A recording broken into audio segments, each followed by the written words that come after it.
بسم اللہ الرحمن الرحیم۔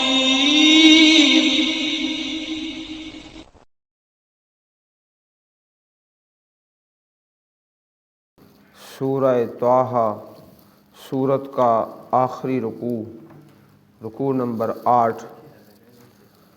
وَلَوْلَا كَلِمَةٌ سَبَقَتْ مِنْ رَبِّكَ لَكَانَ لِزَامًا وَأَجَلٌ مُّسَمًّى فَاصْبِرْ عَلَى مَا يَقُولُونَ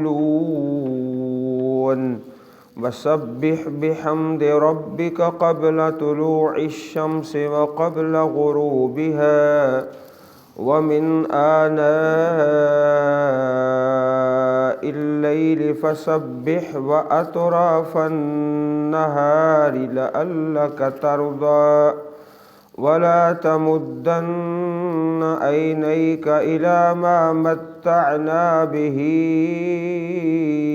أَزْوَاجًا مِّنْهُمْ زَهْرَةَ الْحَيَاةِ الدُّنْيَا لِنَفْتِنَهُمْ فِيهِ وَرِزْقُ رَبِّكَ خَيْرٌ وَأَبْقَىٰ وَأْمُرْ أَهْلَكَ بِالصَّلَاةِ وَاصْطَبِرْ عَلَيْهَا لَا نَسْأَلُكَ رِزْقًا نَحْنُ نَرْزُقُكَ وَالْعَاقِبَةُ لِلتَّقْوَىٰ وَقَالُوا لَوْلَا يَأْتِينَا بِآيَةٍ مِّن رَّبِّهِ أَوَلَمْ تَأْتِهِم بَيِّنَةُ مَا فِي الصُّحُفِ الْأُولَىٰ وَلَوْ أَنَّا أَهْلَكْنَاهُم بِعَذَابٍ مِّن قَبْلِهِ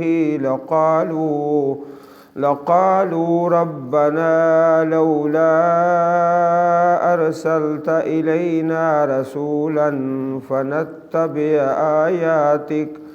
آيَاتِكَ مِن قَبْلِ أَن نَّذِلَّ وَنَخْزَىٰ قُلْ كُلٌّ مُّتَرَبِّصٌ فَتَرَبَّصُوا فَسَتَعْلَمُونَ مَنْ أَصْحَابُ الصِّرَاطِ السَّوِيِّ وَمَنِ اهْتَدَىٰ۔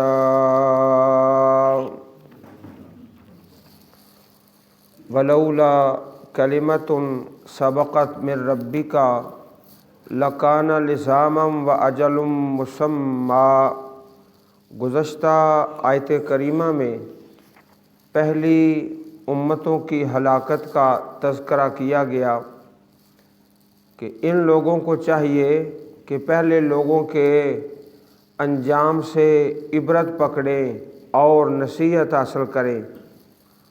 یہاں اس آیت کریمہ میں یہ فرمایا گیا ولولا کلمۃ، اور اگر وہ بات نہ ہوتی سبقت طے شدہ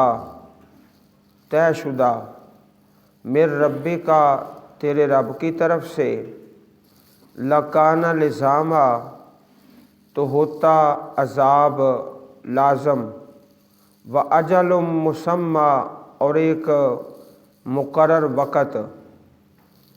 یہ جو لکان لزاما کا لفظ ہے یہ اصل میں آخر میں تھا، تو ترتیب آیات کی اس کا خیال رکھتے ہوئے اس کو درمیان میں رکھا، اور اگر وہ بات نہ ہوتی جو تیرے رب کی طرف سے طے شدہ ہے اور وہ مقررہ وقت نہ ہوتا لکان لزاما تو ضرور عذاب ہوتا چمٹ جانے والا، لازم آنے والا۔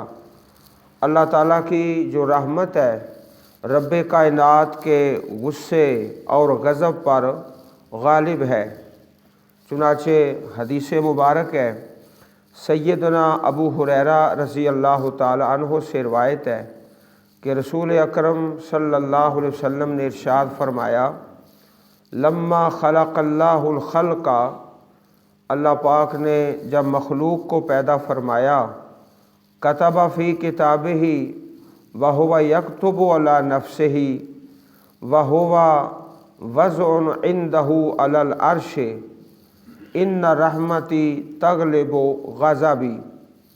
صحیح البخاری کتاب التوحید حدیث نمبر 7404 کہ اللہ تعالیٰ نے ایک کتاب لکھی ہے اور اس کو اپنے پاس رکھا ہے عرش پر، علل عرش، عرش پر۔ اس کتاب میں اللہ پاک نے درج فرمایا ہے کہ ان رحمتی، بے شک جو میری رحمت ہے، تغلب و غضبی، میرے غضب پر وہ غالب ہے۔ اللہ رب العزت کا جو غضب ہے وہ مغلوب ہے اور اللہ تعالیٰ کی رحمت غالب ہے۔ تو اللہ پاک کی رحمت کی وجہ سے ایسا ہوتا ہے کہ اللہ پاک فوراً پکڑ نہیں فرماتے، بلکہ وہ اجل مسمى، ایک مقرر مدت ہوتی ہے، پھر اس وقت انسانوں کی پکڑ آ جاتی ہے۔ اب یہ جو اگلی آیات کریمات ہیں، یہ اس سے ملتی جلتی آیات پیچھے پڑھ چکے سورۃ الحجر، سورۃ الحجر کے آخری رکوع میں، سورہ حجر کا آخری رکوع اور سورہ طٰہٰ کا آخری رکوع آپس میں ملتے جلتے ہیں، ایک جیسی آیات ہیں۔ فاصبر علی ما یقولون، پس آپ صبر کریں اس پر جو وہ کہتے ہیں، جو آپ کو اذیت پہنچاتے ہیں، اس پر صبر کریں۔ اور اس سے آگے رب کائنات نے 5 نمازوں کا تذکرہ فرمایا، 5 نمازیں۔ وَسَبِّحْ بِحَمْدِ رَبِّكَ قَبْلَ طُلُوعِ الشَّمْسِ وَقَبْلَ غُرُوبِهَا، اور تسبیح پڑھو اپنے رب کی حمد کے ساتھ سورج کے طلوع ہونے سے پہلے، سورج کے طلوع ہونے سے پہلے نماز فجر ہے۔ وَقَبْلَ غُرُوبِهَا، اور غروب ہونے سے پہلے، سورج کے غروب ہونے سے پہلے یہ نماز عصر، نماز ظہر۔ وَمِنْ آنَاءِ اللَّيْلِ، اور رات کے اوقات میں، آنا اوقات، اللیل رات، رات کے اوقات میں، فسبح، پس تسبیح پڑھو۔ اس سے نماز مغرب اور نماز عشاء 2 نمازیں مراد ہیں رات کے اوقات میں۔ وَأَطْرَافَ النَّهَارِ، اور دن کے کناروں میں۔ یہ 2 نمازیں جو نماز فجر ہے اور نماز عصر ہے، یہ مراد ہے اطراف النہار۔ یہ 2 نمازیں ایسی ہیں، نماز فجر اور نماز عصر، ان 2 نمازوں کا تذکرہ اس آیت کریمہ میں 2 مرتبہ آیا ہے۔ پہلے بھی آیا ہے کہ سورج طلوع ہونے سے پہلے اور غروب ہونے سے پہلے، اب پھر دوبارہ آ گیا ہے اطراف النہار، دن کے اطراف۔ یہ ایسی 2 نمازیں ہیں جن کی تاکید بہت زیادہ ہے قرآن و سنت میں۔ چنانچہ سورۃ البقرہ میں ارشاد باری تعالیٰ ہے، حافظوا علی الصلوات والصلاۃ الوسطیٰ، حفاظت کرو اپنی تمام نمازوں کی اور خاص کر درمیانی نماز، نماز عصر۔ عزیز بھائیوں، اللہ تعالیٰ نے نمازوں کے جو اوقات رکھے ہیں ان میں بڑی ایک خوبصورت ترتیب ہے۔ آپ ذرا محبت سے غور فرمائیں تو فجر کی نماز سے ظہر تک بڑا ایک لمبا عرصہ خالی رکھا گیا ہے۔ اس میں نفلی نماز تو ہے لیکن فرضی نماز کوئی نہیں۔ تو کوئی بھی کام ہے دنیا کا، چاہے کوئی فیکٹری ہے، زمیندارہ ہے، یا سکول یونیورسٹی ہے، یا دکان ہے، تو اصل ٹائم فجر سے لے کر ظہر تک ہے۔ سارا کام مکمل کر لیں۔ جس طرح آپ بھائی جانتے ہیں کہ زمیندار طبقہ صبح جلدی اٹھ کے وہ اپنے کام کاج ظہر تک کافی حد تک مکمل کر لیتے ہیں، تھوڑا بہت کام باقی رہ جاتا ہے۔ یہ جو ہمارا مسئلہ ہے واپڈا کا اور بجلی کا، یہ بھی نمازوں میں اللہ پاک نے حل فرما دی ہے۔ فجر کی نماز پڑھ کے ہر فیکٹری، ہر دکان کام شروع ہو جائے، زور تک کافی کام مکمل ہو جائے گا۔ یہ لمبا عرصہ اس لیے رکھا گیا ہے۔ باقی جو دوسری نمازیں ہیں ظہر، عصر، مغرب، عشاء، ان کا درمیانی عرصہ اور وقفہ تھوڑا ہے، تو وہاں کام کی وہ رفتار نہیں بن سکتی۔ تو جب ہم کام شروع ہی لیٹ کرتے ہیں، پھر بار بار نماز آ جاتی ہے، تو کوئی نہ کوئی سلسلہ ڈسٹرب ہو جاتا ہے، دو میں سے ایک ضرور خراب ہو جاتا ہے۔ تو اس لیے جو کام کی اللہ پاک نے ترتیب رکھی ہے، اس لیے فجر سے ظہر کے درمیان کوئی نماز ہی نہیں رکھی، نفلی نماز ہے، فرضی کوئی نہیں۔ تو یہ ٹائم لمبا رکھا ہے اللہ پاک نے۔ اس آیت کریمہ میں بھی 5 نمازوں کے اوقات کا تذکرہ فرمایا۔ قبل طلوع الشمس بقبل غروبها ومن آناء اللیل فسبح واطراف النہار لعلک ترضی۔ امید ہے کہ تم خوش ہو جاؤ گے، راضی ہو جاؤ گے۔ چنانچہ پیارے پیغمبر علیہ الصلوۃ والسلام کا پیارا فرمان ہے، ان اللہ یقول لأہل الجنہ یا اہل الجنہ، اللہ پاک جنت والوں کو فرمائیں گے، اے اہل جنت، فیقولون لبیک ربنا، تو کہیں گے ہم حاضر ہیں، بار بار حاضر ہیں، اے ہمارے پروردگار، وسعدیک والخیر فی یدیک، فیقولو حل رضیتم، اللہ پاک فرمائیں گے کیا تم راضی ہو گئے ہو؟ تو جنت والے اللہ کے صالح بندے اللہ پاک کے سوال کے جواب میں عرض کریں گے، یا اللہ ہم راضی کیوں نہ ہوں، تو نے ہمیں جہنم سے نجات دی ہے اور جنت کا وارث بنایا ہے اور ایسی ایسی نعمتیں عطا فرمائی ہیں، ہم راضی کیوں نہ ہوں۔ اس وقت پھر اللہ پاک ایک اور اعلان فرمائیں گے، الا اعطیکم افضل من ذالک، جتنی نعمتیں میں تم کو دے چکا ہوں، جہنم سے آزاد کیا ہے، جنت کا وارث بنایا ہے اور ساری نعمتیں ہیں، اب ان سے ایک بڑی نعمت تمہیں دے رہا ہوں، الا اعطیکم افضل من ذالک۔ تو اہل جنت حیران ہو جائیں گے، یا اللہ اس جنت سے بڑی نعمت کون سی ہو سکتی ہے، کوئی تصور بھی نہیں کیا جا سکتا۔ وَأَيُّ شَيْءٍ أَفْضَلُ مِنْ ذَلِكَ، تو اللہ تعالیٰ اعلان فرمائیں گے، أُحِلُّ عَلَيْكُمْ رِضْوَانِي فَلَا أَسْخَطُ عَلَيْكُمْ بَعْدَهُ أَبَدًا، اے جنت والو، میں نے اپنی رضا کو تمہارے لیے واجب کر دیا ہے اور آج کے بعد کبھی تم پر ناراض نہیں ہوگا۔ یہ ہے لعلک ترضی، کہ تم راضی ہو جاؤ گے۔ تو یہ حدیث مبارک صحیح البخاری کتاب التوحید حدیث نمبر 7518، حدیث کے راوی حضرت ابو سعید الخدری رضی اللہ تعالی عنہ۔ اور اس طرح یہ تو اللہ پاک کی رضا ہو گئی کہ اللہ تعالیٰ اپنی رضا کا اعلان فرما دیں گے اور کبھی ناراض نہیں ہوں گے۔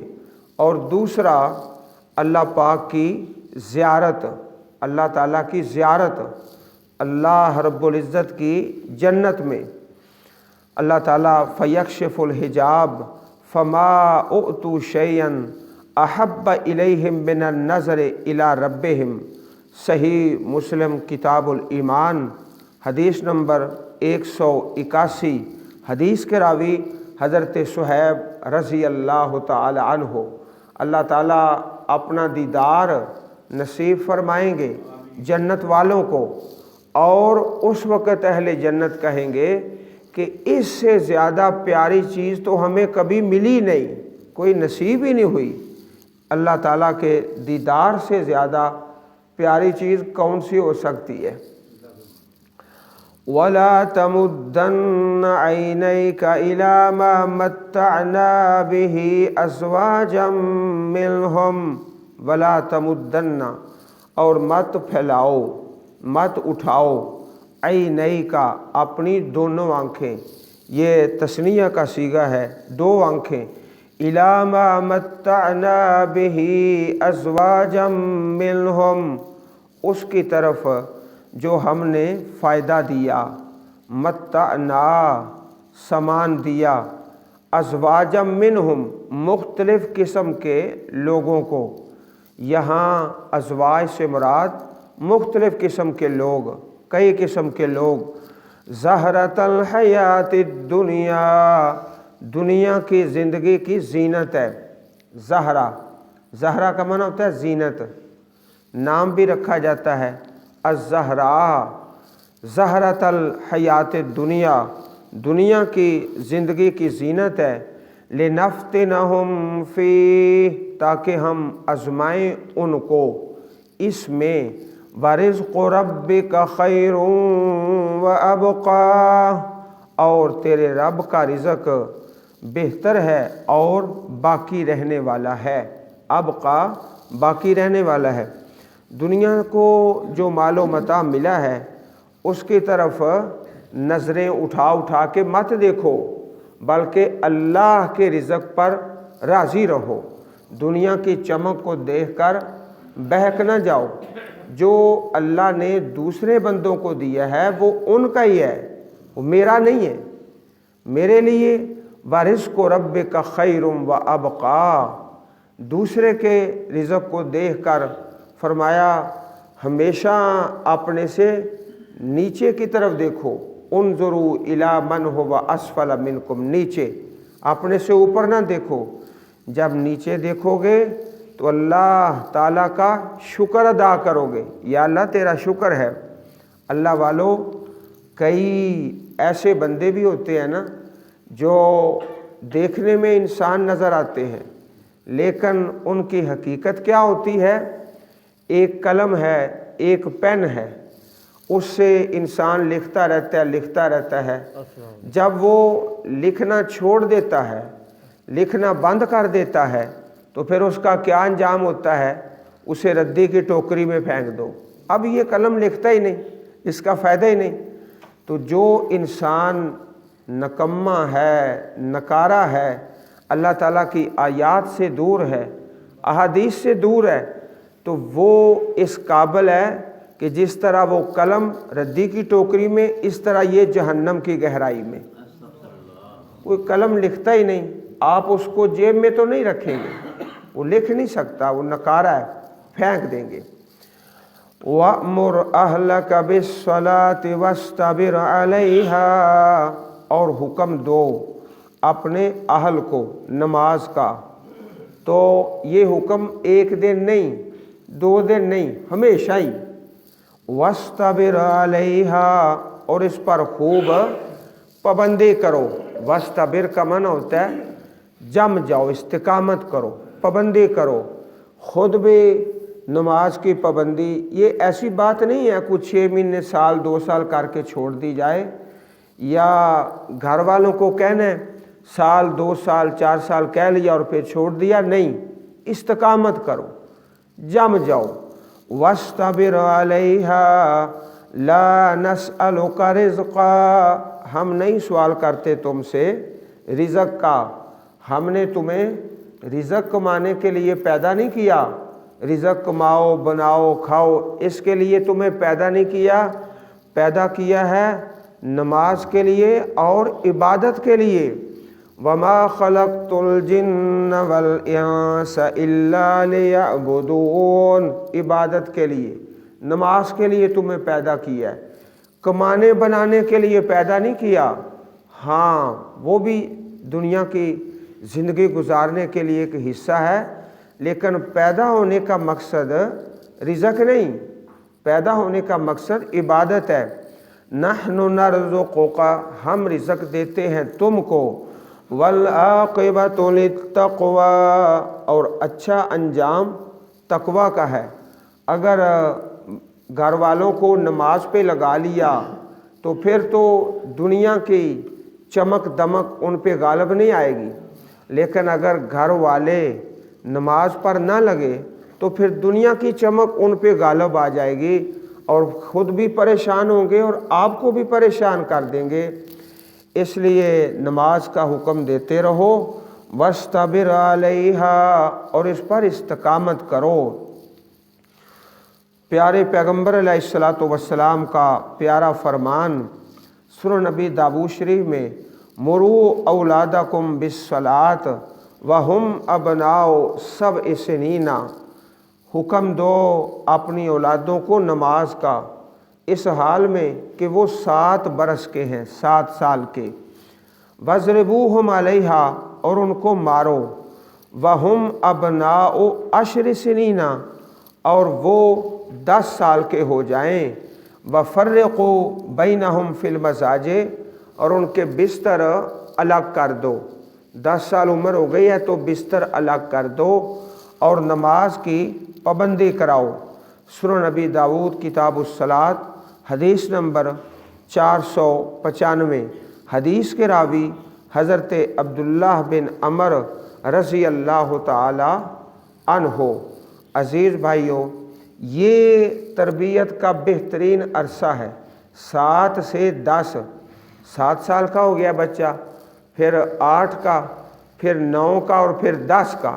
یہ جو 4 سال کا عرصہ ہے، یہ اگر ضائع ہو گیا تو پھر اگلے مرحلے میں بڑا مشکل پیش آئے گی۔ اس کو ضائع نہیں کرنا۔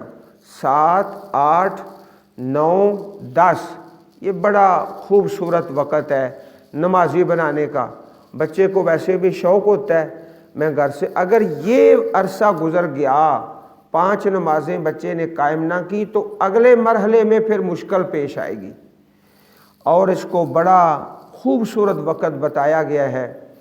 اس طرح بعض چھوٹے بچے ہوتے ہیں، ابھی 3 سال کا بچہ ہے، 4 سال کا ہے، تو ماں باپ اس پر ظلم اور زیادتی کرتے ہیں۔ بچہ ہے بیچارہ، اس کو سکول میں داخل کرا دیتے ہیں۔ بھئی 7 سال سے پہلے تو نماز نہیں، تو سکول کیوں جائے؟ وہ کیوں بچے پہ ظلم کیا جاتا ہے؟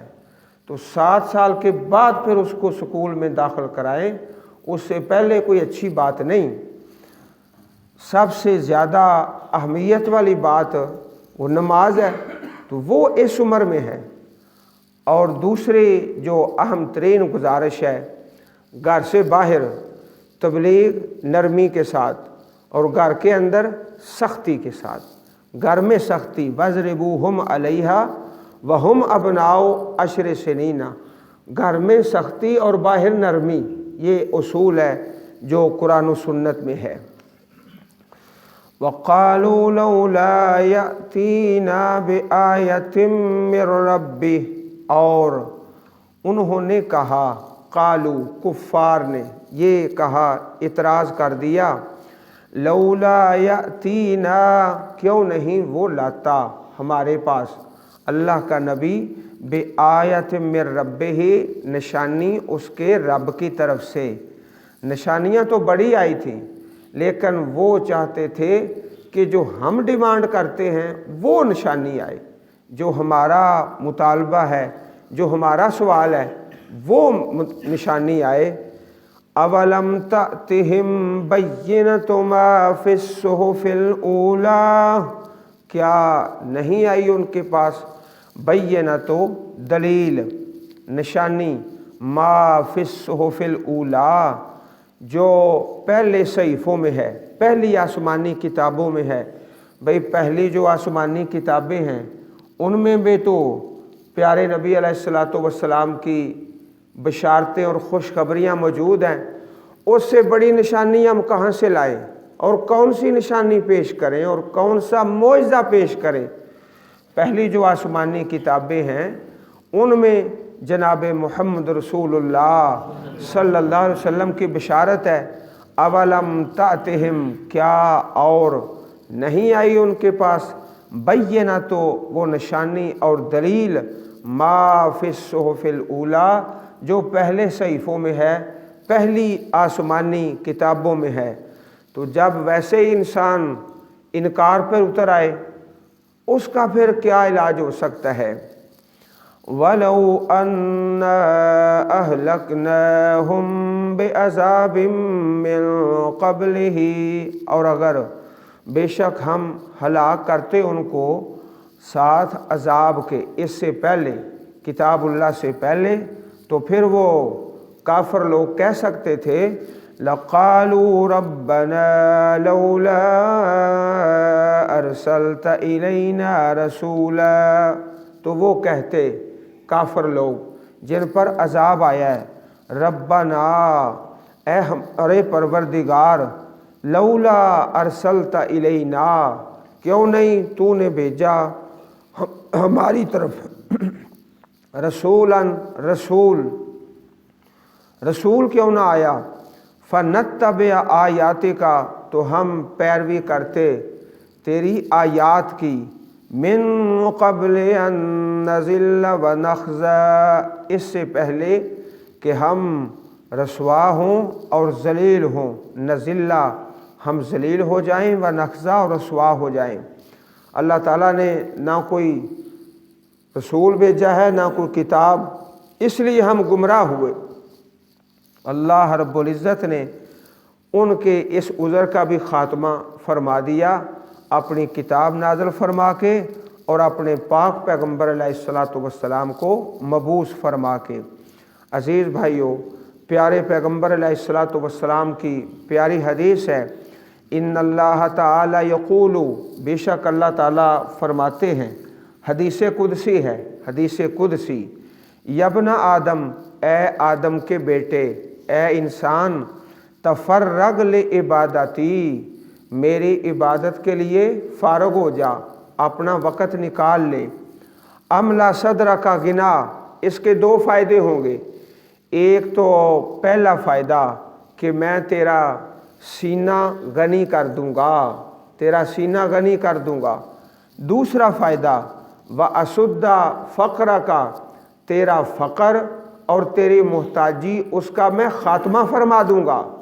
جب تو میری عبادت کے لیے وقت نکالے گا، دو فائدے، سینہ غنی ہو جائے گا اور محتاجی ختم ہو جائے گی۔ وَإِلَّا تَفْعَلْ، اگر تو نے ایسا نہ کیا، میری عبادت کے لیے وقت نہ نکالا، تو دو عذاب آئیں گے۔ مَلَأْتُ يَدَيْكَ شُغْلًا، میں تیرے ہاتھوں کو کاموں سے بھر دوں گا۔ اتنی مصروفیتیں، صبح بھی کام، شام کو بھی کام، گرمی میں کام، سردی میں کام، رات کو کام، دن کو بھی کام، دوپہر کو کام، کام ہی کام لیکن ختم نہیں ہوتے۔ یہ اللہ تعالیٰ کا ایک عذاب ہے۔ مَلَأْتُ يَدَيْكَ شُغْلًا، میں تیرے ہاتھوں کو بھر دوں گا کاموں کے ساتھ، مصروفیتوں کے ساتھ۔ وَلَمْ أَسُدَّ فَقْرَكَ، دوسرا عذاب یہ ہے کہ تیری ضرورتیں بھی پوری نہیں کروں گا، تو ہمیشہ اسی چکر میں رہے گا۔ جامع ترمذی کتاب و صفت القیامہ، حدیث نمبر 2466۔ اس لیے اصل تو اس آدمی کا ہے بہتری والا معاملہ جو پہلی آیت کریمہ میں گزرا، والعاقبۃ للتقوی، اچھا انجام تقوی والے کا ہے۔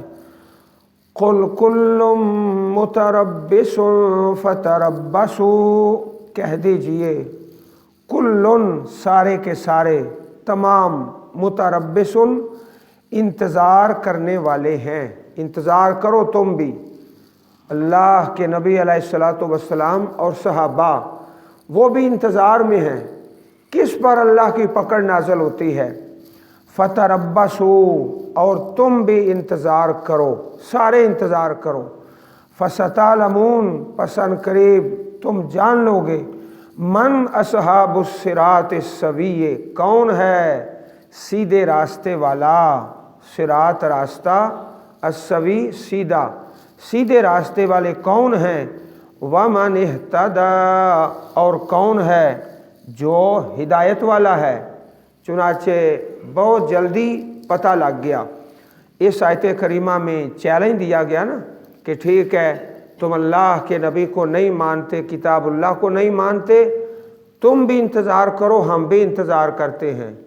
چنانچہ ایسا ہی ہوا کہ اللہ پاک نے بہت جلد غزوات ہوئے اور بڑے بڑے کفار، سردار، کافر وہ مارے گئے، اور کچھ اللہ کے بندے جن کے نصیب اچھے تھے انہوں نے اسلام قبول کر لیا، صحابہ میں شامل ہو گئے، اور ایک وقت وہ بھی آیا کہ بڑی بڑی سپر طاقتیں اللہ تعالیٰ نے اسلام کے لیے مرکز و محور بنا دیے، اور کفار اور مشرک اور منافق سارے کے سارے مغلوب ہو گئے۔ فرمایا اچھا نہیں مانتے تو سب انتظار کر رہے ہیں، تم بھی انتظار کرو، ہم بھی انتظار کرتے ہیں، ابھی تھوڑے عرصے بعد پتہ چل جائے گا۔